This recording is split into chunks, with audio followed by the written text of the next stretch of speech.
Four Midwest Guys presents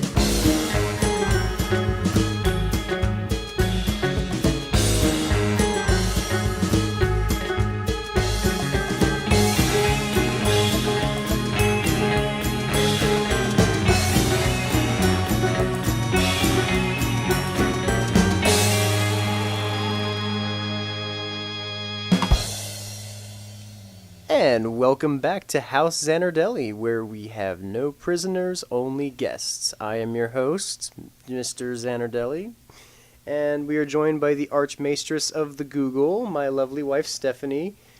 Hello. Who apparently, while I was doing the sound check down here, just freaked her the fuck right out. Yes, thank you for that. Okay, so I'm testing my microphone, and I do like a low, I was just goofing around, so I did like a low singing voice into my microphone, and then I go over to hers to kind of do like a different sound wave testing, so I do like a higher pitch one, and then, Can I explain? Oh, go right ahead. I don't know what you heard from upstairs. I went upstairs to turn down our air conditioner so that we could do our podcast down here in the basement, and our cat is sitting by our daughter's room. It's quiet as all get out upstairs. And I hear this woman's voice coming from my daughter's room. And let me tell you, 11:30 at night, kind of freaks you out. Yeah, especially after watching an entire episode revolving around the Army of the Dead. Yes, thank you. Thank you. Thank you. That's what I'm saying. Sound anything like that? Kinda, yeah. Kinda.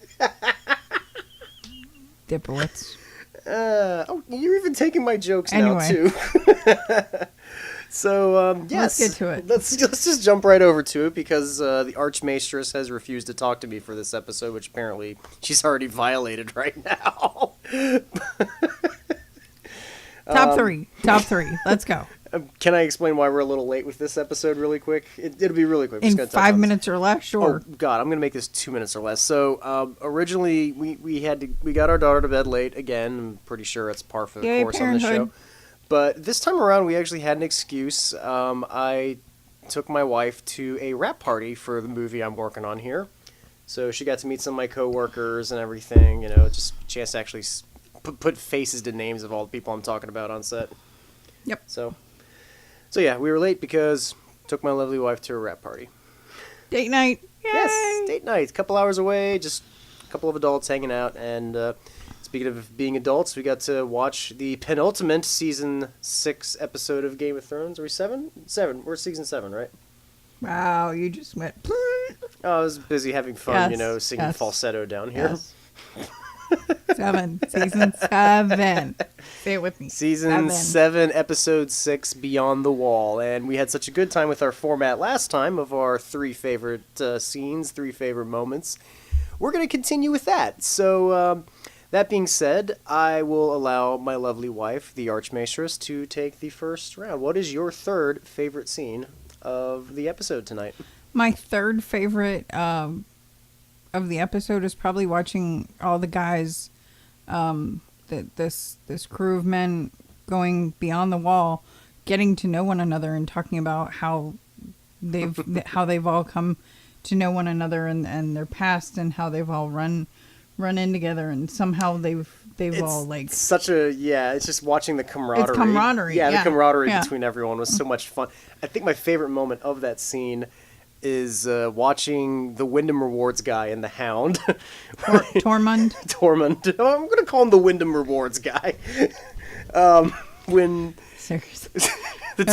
when the two of them were talking amongst each other, and I can't remember what he says, like, "Oh, you're over here to try to suck my dick? Your what? Dick. Cock. Dick. I like that. More of a pussy man myself." So apparently the wildlings only use the word cock. They don't use the word dick. I thought that was a fun little moment. Yeah. The Hound taught him a new word to say dick. Yeah. Right. Yippee. God, All right. So what's your number 3? I'm going to go with something closer to the end of the episode. And it would probably have to be the moment, because for the episode, I was kind of starting to get a little distracted watching the Arya Sansa kind of conflict almost. I mean, it just got to the point, Arya found okay. And to correct Sorry, our yes, last, I screwed up on the last episode. My bad. it was pointed out, especially in the beginning of previously on Game of Thrones, Blah, blah, blah, the blah. letter. It was from Sansa Sansa, wrote, not Lyanna. telling Blah. Robb Stark to come to bend the knee. Whatever, fine. Which I didn't see the note myself. I was only going off our Archmaestress here. I love you. But no, apparently that has been the entire... Sorry, guys, I screwed up. My bad. I think your Raven was a little drunk. Yes, yeah. Came from way, way long ago. Anyway, so the whole episode, the Arya Sansa thing, was kind of getting a little... It's like, okay, what are you doing with this? so that was your And number then- 3? No, that's not the number 3. And as I was saying, it was towards the end of the episode. It's what it built up to. I'm watching Sansa go through what originally I thought, based on the layout, was Littlefinger's room. Well, but, it's a castle, so they yeah. all kind of look alike. Oh, kind of. But as she goes out, she pulls out a briefcase, and here I was thinking, oh, she's going to uncover something about Littlefinger. And she pulls out Arya's masks. Like, Couple all of these them, faces she's coming out. And she talks about her games and everything she played. No, she talked about And then- what she learned at Bravos. Yeah, she talked about what she learned at Bravos. And you see kind of the coldness in Arya a bit as she goes for the knife and says, She basically threatened her sister. she pulls out the dagger that Bronn gave her and said, I suppose I could see what it was like in your life to wear all those pretty dresses. All I would need would be your face. And I swear to God that Arya had almost like a Hannibal Lecter moment. It was terrifying. Yeah. But at the same time, God bless you, you tiny little badass. That was such a great scene. Maisie Williams, she just owns that character of Arya so well. Well, I thought it was pretty cool that Arya knew Sansa would resort to having Brienne kind of, I guess, like take care of Sansa and to, kind of do something to Arya if Arya tried to harm her. So I think Sansa probably planted the letter for Brienne to get sent to King's Landing. Does that make sense? Are you sure? I don't know. No, because that was the letter that brought everyone. Because apparently what we see in the final episode is the joining of all the kingdoms, and I think that's what that letter was the invitation to go to King's Landing, because that's what that is that's everyone getting an audience together. That's what that was about. Okay. Archmaestress, I think you need to look I'm at your tired, dude. Your I'm so ravens are tired. very, very drunk right now. Anyway, so whatever. But, yeah. No, I mean, because before that, Sansa was telling her, like, you don't know what I've survived. And Yeah, I think but- Sansa finally got a hint, my sister went through some shit, too. But you also have to go back and look how Littlefinger was discussing Arya with Sansa and saying, well, Brienne's supposed to be here to protect you both, right? So she thinks Arya's going to do something to you. Maybe she'll... Oh, and then Sansa goes, protect me. So Brienne right now is kind of out of the way. She's heading to King's Landing to hang out with Jaime Lannister and his crew and Sansa whatnot. basically sent them out. She's like, you're going to represent me there. Because there's no way I'm leaving Winterfell. This is Winterfell, my I'm home. safe here. I'm safe here. I'm good. So Sansa, how safe are you against Arya and Littlefinger? Not very. She's kind of stuck in between them, I think, right now. Anyway, so that's number my 2? third. Okay, so now number on to your 2. second. Let me pull up my book here. Sorry. Number 3 was the camaraderie. Let's see.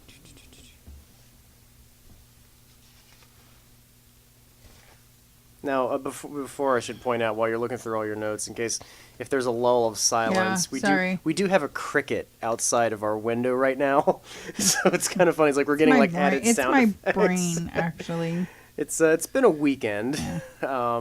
which I'm pretty sure everybody would love to hear about, but no, it's just so okay. And if I may, really quick, I think both of us might have the same number one. Yeah, but we're not there yet. We're not there yet, but I just want to say I think we should say it together. Okay. So fine, what's your number two? My number two is Danny. Gendry heads to the east wall to send out a raven to Danny. Danny gets it, and she does, in true Daenerys fashion, goes to save everyone again. So your scene is my second favorite scene was watching all three dragons head to Beyond the Wall. The fucking dragon rescue. I think. I mean, that was amazing. The moment one dragon came in, I actually leaned over to you. I turned up our speakers. I said, "I don't care if this wakes up our daughter. I've been waiting 7 years for this moment." But the thing about it is that I liked watching them all fly off the cliff and head toward Beyond the Wall. Oh yeah, that was so cool. But the part that got me was Tyrion telling her, "You do nothing." They knew what they were getting into when they went. Doing nothing is what's. The last time I listened to you, I did nothing, right. And look where it got me. Yeah, so she trusts Tyrion, but part of her is just done with it. She's over it. Well, the funny thing too is like the first scene that we see of those two in this episode, they're talking about being a hero. No, being a hero, and just the fact that she's like, "That's why I pointed you hand, is that you're not." It's like you're not a hero. It's like all these other men, Drogo, all of them were heroes. These were all men she loved. It's like, yeah, and she pointed out those were men you loved.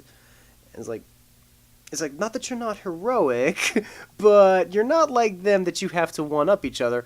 And essentially, at that moment, Dany then becomes the hero herself. She does the heroic deed finally by jumping onto her dragons and going out there to rescue, essentially two of the men that she loves and for what she believes in. If you don't know that she loves Jon Snow by now, hello, where have you been? Yeah, and in the universe of Game of Thrones, I don't think incest is, that far-fetched anymore. Yeah. At least they're not siblings. Yeah. Okay. So what was your number two? My number two, I'm gonna label like a succession of scenes, and I'm gonna call this the Google Maps from Hell, and that's all those terrifying overhead shots of the army of the dead surrounding our like 7 or 8 heroes in the one little bit there, but the rock they were standing on the little rock surrounded by that frozen lake. But you get this massive scope view, looking down, and you see the Thank you, drones. I love you. Yeah, it's essentially it's like Lion, like a frozen version of Lion with The Walking Dead in there. But no, I mean just those were some of the creepiest shots I think I've ever seen in the show. Where just you get a sense of the scope of how large this army is and how overwhelming. They were surrounded. Not just surrounded. I mean, it's like 8 people versus we're going to eat your fucking world of size army. Yeah, don't forget, R.I.P. Thoris. Sorry. Oh, yes. Yeah, and I think the reason why I love those shots so much is they kept building up the dread to this battle, and I think those shots were the most effective. Well, the whole thing, and then watching Clegane have sport and throwing rocks at the he threw a snowball at one of them. It's like breaks his jaw off, and I was like, "What the hell are you doing?" And then he throws a rock, and then the rock stays on the ground that they thought were frozen. And they thought it was broken. I thought it was broken. Yeah, because that's why the army wasn't advancing. The army stopped. Yeah, and then the second the rock was sliding, they just went, "Oh shit!" And the army looks down and looks back up, and they just start walking across again. And you're like, "Oh." And all the crew, the men was just like, "Oh crap." All right, so again, earlier we hinted at. I think we both have our number one moment. Are we ready? 3, 2, 1. zombie dragons. Holy crap! Okay, so in a tragic moment, Danny and her 3 dragons. Well, the king, the Night King. The Night King throws his ice spear and punctures not the main one. Again, internet, forgive me. I don't know all the dragons' one of the names. little brothers. One of the little brother dragons. Yes, Yeah. not our main one. Not Drogon, not Drogon, but like you said, one of the little brothers was speared. And again, when I saw that, I'm like, that's Dany's children. They've even established again in this episode, I can't have any children of my own. Those 3 dragons were her children, and she just watched one get butchered by the Night King. So he throws the spears, blood pouring everywhere. The dragon falls down, sinks into the ice. The head slumps back. It's just, and again, anyone that just has a soft spot for watching animals get hurt, it's a tragic moment. But it's the last minute of the episode. You see these chains, 4 rows of chains. So quick question. Quick question here. Okay, and I gotta say that just where did they get the chains? And the second you said that, I leaned over to you, was like, you are watching an army of the dead and a dragon on the screen, and you're asking where they got chains. So the army's pulling the dragon out of the lake. The Night King touches it, and I'm just like, and it pans over the eye, like you're waiting for it, like it's gonna happen. You've seen the eye open, it's turning blue, but when it does, you just have that, oh god, zombie dragon. Well, this is not good. Hey, now we're down a dragon. We still have 2 bunch of armies. Got Dothraki and the Unsullied. Mm-hmm. For Team Daenerys, and then you got what's left of the Lannister army and Highgarden. Mm-hmm. Don't forget we have an undead mountain. Oh, we have an undead mountain for Team Lannister. Mm-hmm. Yeah, that's true. I really want to see how zombie heavy bubbles comes into play next season. I mean, if they don't, we haven't really seen a lot out of them this zombie season. dragon, zombie heavy bubble. It's all good. So you're sending out zombie bubbles versus a dragon. That would be great. That actually would be fucking awesome. Right? Hello? Okay, yeah, I think we've written probably the coolest part of the season. But something cool, just a side note. Every time there was a fire battle or something to do with fire, Clegane kind of backed away and just withdrew. Well, yeah, typically to his character. Because he's afraid of fire, yeah. So... But it was so cool to see Fire and Ice finally, come together and watch Dany just blow some of this army out of... I think she incinerated quite a good number of them. Out of the ice. I mean, she didn't blow them out of the water because they were on the ice. But anyway. I don't know. You could still incinerate some lumber on top of a frozen landscape. Mm-hmm. It was still really cool to watch. It's a great moment. Mm-hmm. A great episode. I mean, it got a lot of tension out of this battle in the north. And Jorah all these scenes. almost falls off the damn dragon. Oh my god! Oh, let's not, because the second spear gets thrown. Mm-hmm. Let's also not forget the moment we thought our Wyndham Hills wildling almost. No! Oh my god! They're pulling him into the water, and you just think, oh shit! He's not gonna get back to Brienne. And then along comes the Hound to rescue him at the last fucking minute. Jesus, episode. Well, they also found out that. They both knew Brienne. Oh, that was hilarious. Oh my god. He's like, oh, you know Brienne. I know Brienne. It's just so much. And now, okay, looking back on the whole episode, that opening shot made so much sense now. Okay. Because we open up on Dragonstone, and not just Dragonstone, but the map. Yeah.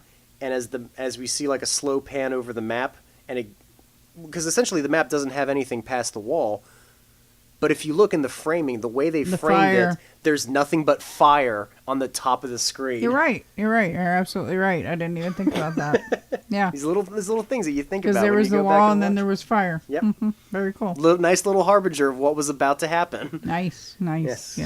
So, I think, that's our top 3. There was a top 3. It was a short and sweet moment. Yep. God, when you get to the penultimate episodes of any Game of Thrones season. It's so much fun. They know what they're doing. They know how to build this up for the audience. Well, they know what the audience wants. Right. Too, so, yeah. They do not disappoint once ever. No. You guys, you rock. I love you. Yay. God bless you, show. But we need to see more zombie heavy bubbles. Anyway. Anyway, all right. So I think that's it for tonight That's because it. Yeah, we've got an early morning tomorrow. So yes, I've got a 7:30 call time. We're wrapping out the last week of our movie. And before any of you ask, yes, it's actually kind of common practice to have a wrap party before a movie is actually wrapped. I thought it was weird myself, but that's one of the things I learned when I start working on the sets more. Anyway, if you are coming across this episode on our YouTube channel, you can also check out us and other podcast episodes at the number 4midwestguys.com. You can also find us on the Facebook page, some of the episodes as well. Podbean. You can find our show there as well. Or if you've discovered us through Podbean or through someone, if you're one of our wonderful friends out there sharing us, God bless you. We love you. And thank you for anyone providing us any feedback or whatever, for telling us what you liked about it, what you didn't like. And we can only our show can only get stronger through you all. We hope you're enjoying this. If you don't want to listen to me ramble on, feel free to tell me. I'm pretty sure my lovely wife would no longer love to hear me sing falsetto anymore. I wouldn't disagree with you. Yeah, no. Not with a cat sitting by a room and no. I think you suspect something from our cat, don't you? No, it wasn't the cat. It was our daughter. I was like, oh God, what's going on? I think you actually do have a bit of a fear of our daughter. Tiny.